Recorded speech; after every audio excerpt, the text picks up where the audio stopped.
E aí, meu amor, tudo bem com você?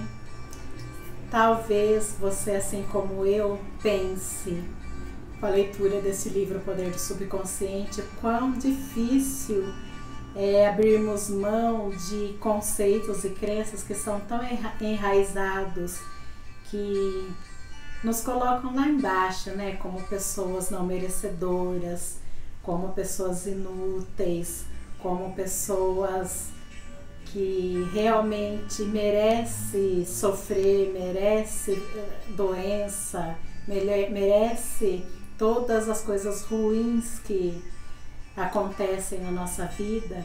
E de repente ele vem derrubando tudo isso por terra, mostrando que basta apenas nós mudarmos esse conjunto de crenças limitantes. Que a partir do momento que nós acreditemos em certa coisa, que nos impulsione e que tenhamos fé de que isso é possível, o subconsciente acata. Então é assim, tudo tão simples que nós pensamos, puxa vida, será que isso é muito utópico? Será que realmente é verdade tudo isso? Então o capítulo 7 vai mostrar, usando argumentos bem convincentes, de que sim, é possível, porque nós somos centelhas divinas. Deus, quando nos fez a sua imagem e semelhança, Ele não fez pessoas de capacidade pequena, de capacidade limítrofe. Não, nós temos o mundo todo à nossa disposição. Só que para isso nós precisamos aprender a acessar o poder do subconsciente. Bora a leitura então do capítulo 7? Subconsciente, tendência voltada para a vida. Mais de 90% da vida mental do homem é subconsciente. Se não usamos esse poder maravilhoso, condenamos-nos a viver dentro de limites muito estreitos. Os processos do subconsciente são sempre construtivos e voltados para a vida. O subconsciente é o construtor do nosso corpo e lhe dirige todas as funções vitais. Trabalha 24 horas por dia e jamais dorme. Faz tudo o que pode para nos ajudar e evitar que qualquer mal nos aconteça. Em contato com a vida infinita e a sabedoria sem limites, seus impulsos e ideias orientam-se sempre para a vida. As grandes aspirações, inspirações e visões de uma vida mais elevada e nobre têm nele sua origem. Não podemos discutir racionalmente nossas convicções mais profundas, porque elas não nascem na mente consciente, mas na subconsciente. Lembra da história de que do 0 até os 7 anos de idade, o nosso HD está completamente zerado? E nós vamos, mesmo sem ainda saber falar, nós vamos captando tudo o que a gente escuta, que a vida é difícil, que o dinheiro é sujo, ou que o corpo é natural mesmo ficar doente, que tal doença, meu Deus do céu, essa doença não tem cura, eu não vou nem falar o nome dela, não é assim mesmo? Então quer dizer, não adianta só trabalhar o consciente, porque é o subconsciente que armazenou isso. Então se nós não mudarmos o nosso conjunto de crença e ter realmente fé em toda essa mudança, o subconsciente não vai aceitar como verdadeiro. Continuando, subconsciente fala-nos em intuições, impulsos, palpites, insinuações, ânsias e ideias. Está sempre nos dizendo para nos elevarmos, transcendermos, crescermos, avançarmos, nos aventurarmos e escalarmos maiores alturas. A ânsia de amar, de salvar a vida de outrem, provém das profundezas do subconsciente. Durante o grande terremoto e incêndio em São Francisco, em 18 de abril de 1906, por exemplo, inválidos e aleijados, recolhidos ao leito durante longo tempo, levantaram-se e praticaram prodígios de bravura e resistência. Neles aflorou o desejo intenso de qualquer que fosse o perigo salvar outras vidas. E o subconsciente respondeu-lhes, dando-lhes as forças de que necessitavam. E é verdade isso daí. Conta-se a história de uma mulher de menos de 60 quilos, 55 quilos, e ela estava tentando trocar o pneu da caminhonete e o filhinho pequeno entrou ali e ficou preso. Então ela conseguiu, sabe, na hora do desespero, erguer a caminhonete que sabe, sei lá quanto pesa, uma pessoa que era um grilo, mas ela conseguiu. Por quê? Porque ela não queria perder o filho dela. Então assim, o subconsciente juntou forças de onde ela não tinha e a capacitou tirar a criança dali.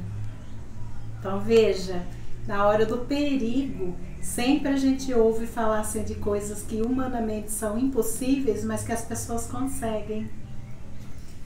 Lembrando que o subconsciente nada mais é do que um acessório dado pelo nosso Pai, que é pura energia, puro amor e pura vida, pura vitalidade.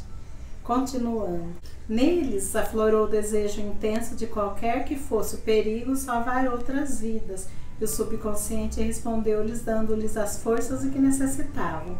Grandes artistas, músicos, profetas, oradores, escritores sintonizam com o subconsciente e dele recebem estímulo e inspiração. Robert Louis Stevenson costumava, antes de dormir, encarregar o subconsciente de bolar histórias enquanto dormia, e formou o hábito de lhe pedir que concebesse uma boa história vendável quando caía o saldo de sua conta corrente. Segundo Stevenson, a inteligência da mente mais profunda lhe dava a história, episódio por episódio, como se fosse uma novela. Esse fato demonstra que a mente subconsciência pode, por nosso intermédio, falar em termos nobres e sábios sobre os quais a mente consciente nada sabe. Em muitas ocasiões, Mark Twain confessou que jamais trabalhou na vida. Todo o seu humor e as histórias notáveis foram resultado de sua capacidade de obter acesso ao tesouro inesgotável do subconsciente. Como o corpo retrata o funcionamento da mente. A interação entre as mentes consciente e subconsciente requer uma reciprocidade semelhante entre os correspondentes sistemas nervosos. O sistema cérebro-espinhal ou voluntário é o órgão da mente consciente. O sistema nervoso autônomo desempenha idêntico papel no que interessa ao subconsciente. O sistema voluntário é o canal pelo qual captamos e percebemos conscientemente o que os sentidos físicos nos trazem, e por meio dele exercemos controle voluntário sobre os movimentos do corpo. O centro de controle desse sistema localiza-se no córtex cerebral. O sistema nervoso autônomo, às vezes chamado de involuntário, tem centros de atividade em outras partes do cérebro, incluindo o cerebelo, o tronco cerebral e a amígdala cerebral. Esses órgãos têm conexões próprias com os grandes sistemas do corpo e lhes controlam as funções vitais, mesmo quando a percepção consciente está ausente. Os dois sistemas podem trabalhar separados ou em sincronia. Quando a percepção de um perigo chega ao centro de comunicação no cerebelo, mensagens são enviadas ao córtex e à amígdala cerebral do subconsciente. A capacidade de defesa do indivíduo pode começar a reagir antes mesmo de o perigo ser notado e avaliado pelo consciente. Uma maneira simples de focalizar a interação mental e física é compreender que a mente consciente captura uma ideia que é traduzida em uma série correspondente de impulsos elétricos no sistema nervoso voluntário. Este, por outro lado, liga uma corrente semelhante no sistema autônomo, passando dessa maneira a ideia à mente subconsciente, que é um instrumento criativo. E é dessa maneira que pensamentos se transformam em atos. Todo pensamento elaborado pelo consciente e aceito como verdade é enviado pelo córtex aos demais órgãos do cérebro, que embasam o subconsciente a fim de ser transformado em nossa carne e manifestado como realidade em nosso mundo. Há uma inteligência encarregada de zelar pelo corpo. Quando estudamos o sistema celular e a estrutura dos órgãos, tais como olhos, ouvidos, coração, fígado, bexiga, etc., Descobrimos que eles consistem em grupos de células, que por sua vez formam inteligência coletiva que lhes permite funcionar em conjunto. Eles recebem ordens e executam-na de forma dedutiva, atendendo a uma sugestão da mente mestra, o subconsciente. Um estudo cuidadoso de órgãos unicelulares mostra-nos o que acontece em nosso corpo complexo. Embora não possua órgãos, o organismo unicelular ainda assim fornece prova de ação e reação mental, ao desempenhar as funções básicas de movimento, alimentação, assimilação e eliminação. Muitos dizem que há uma inteligência que cuidará de nosso corpo se a deixarmos agir. Em certo sentido, isso é verdade. O problema é que a mente consciente interfere sempre com sua prova sensorial baseada em aparências. Disso resulta o poder das falsas crenças, medos e meras opiniões. Quando medos, falsas crenças e modos negativos de pensamento são levados a produzir uma impressão no subconsciente por meio do condicionamento psicológico e emocional, ao subconsciente não resta alternativa a não ser agir de acordo com as especificações da planta arquitetônica que lhe é oferecida. O subconsciente trabalha ininterruptamente para o bem geral. O eu subjetivo existe em todos nós e trabalha sem descanso para o bem geral. Refletir no princípio inato de harmonia residente em todas as coisas, a mente subconsciente tem vontade própria e é incontestavelmente real. Funciona dia e noite, quer queiramos ou não. É a construtora do nosso corpo, embora não possamos ver, ouvir ou sentir coisa alguma enquanto ela o constrói. É um processo que se desenvolve em silêncio. O subconsciente é dotado de uma vida própria que sempre se volta para a harmonia, a saúde e a paz. A norma divina nele, operante, busca expressar-se através do homem em todas as ocasiões. E é uma verdade, né? Por exemplo, nós trocamos de pele de tempos em tempos. Acho que a cada 3 ou 4 meses a nossa pele é completamente renovada, mas nós não sentimos isso, né? Olha só que interessante, quer dizer, o subconsciente controla todos os nossos órgãos de forma independente e eles funcionam, quer nós estejamos atentos a isso ou não. Bom, continuando, como o ser humano interfere no princípio inato da harmonia?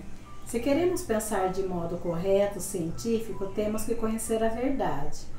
Ou, como diz o versículo, conhecereis a verdade vos libertará. João 8,32. Conhecer a verdade significa estar em harmonia com a inteligência e poder infinitos da mente subconsciente, que sempre se move na direção da vida. Todos os pensamentos e atos desarmoniosos, sejam motivados por ignorância ou intencionais, resultarão em discórdia e limitações de todos os tipos. A ciência nos diz que construímos um novo corpo a cada 11 meses, de modo que, do ponto de vista físico, temos, na verdade, apenas 11 meses de idade. Ai, que delícia, adorei isso! Se reintroduzimos defeitos no corpo através do medo, raiva, ciúme e má vontade, só temos que culpar a nós mesmos. Somos a soma total de nossos pensamentos. Podemos nos recuperar, recusar abrigar pensamentos e imagens negativas. Se queremos afastar a escuridão, acendemos uma luz. Para combater o frio, usamos aquecimento. A maneira de eliminar o pensamento negativo consiste em substituí-lo por bons pensamentos. Afirme o bem e o mal desaparecerá. E nós vamos parar por aqui, a leitura do capítulo 7. Então veja, ele está explicando tão minuciosamente o funcionamento do nosso corpo e do principal arquitetador de tudo, que é o subconsciente, que não tem como. Aqui está mais do que claro que nós só somos limitados por nossos próprios medos, as nossas próprias crenças limitadoras e os nossos próprios apequenamentos, porque o subconsciente é capaz de coisas incríveis. Prova é que a cada 11 meses ganhamos um corpo novo. Olha que lindo isso! Mas conta pra mim, o que você achou desse comecinho do capítulo 7? Você sabe que eu fico ansiosa pelo seu comentário, eu adoro ler a sua opinião. E lembre-se, se ainda não for inscrito no canal, se caiu aqui de paraquedas, dê uma sapiada, tem tantos vídeos indicando tantos livros bacanas e tem algumas leituras também.